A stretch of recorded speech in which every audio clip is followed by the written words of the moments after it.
بسم اللہ الرحمن الرحیم۔ السلام علیکم ورحمۃ اللہ وبرکاتہ۔ حدیث نبی صلی اللہ علیہ وسلم ہے، عمر رضی اللہ تعالیٰ عنہ نے پوچھا، فتنہ کے متعلق رسول اللہ صلی اللہ علیہ وسلم کی حدیث کسی کو یاد ہے؟ حذیفہ رضی اللہ تعالیٰ عنہ نے بیان کیا کہ میں نے سنا ہے آپ صلی اللہ علیہ وسلم نے فرمایا تھا کہ انسان کے لیے اس کے بال بچے، اس کا مال اور اس کے پڑوسی فتنہ، آزمائش اور امتحان ہیں، جس کا کفارہ نماز، روزہ اور صدقہ بن جاتا ہے۔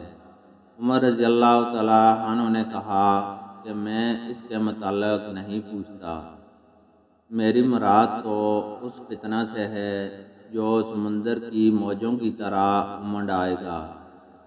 اس پر حذیفہ رضی اللہ تعالیٰ عنہ نے کہا کہ آپ کے اور اس فتنہ کے درمیان ایک بند دروازہ ہے، یعنی آپ کے دور میں وہ فتنہ شروع نہیں ہوگا۔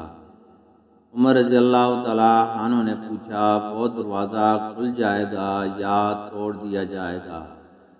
حذیفہ رضی اللہ تعالیٰ عنہ نے بتایا کہ توڑ دیا جائے گا۔ عمر رضی اللہ تعالیٰ عنہ نے فرمایا کہ پھر تو قیامت تک کبھی بند نہ ہو پائے گا۔ ہم نے مسروق سے کہا، آپ حذیفہ رضی اللہ تعالیٰ عنہ سے پوچھئے کہ کیا عمر رضی اللہ تعالیٰ عنہ کو معلوم تھا کہ وہ دروازہ کون ہے؟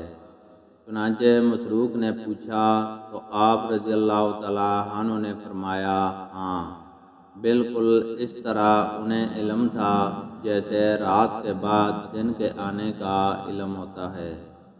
اللہ تعالیٰ سے دعا ہے کہ وہ ہمیں قرآن اور حدیث کو سننے، سمجھنے اور اس پر عمل کرنے کی توفیق عطا فرمائے، آمین۔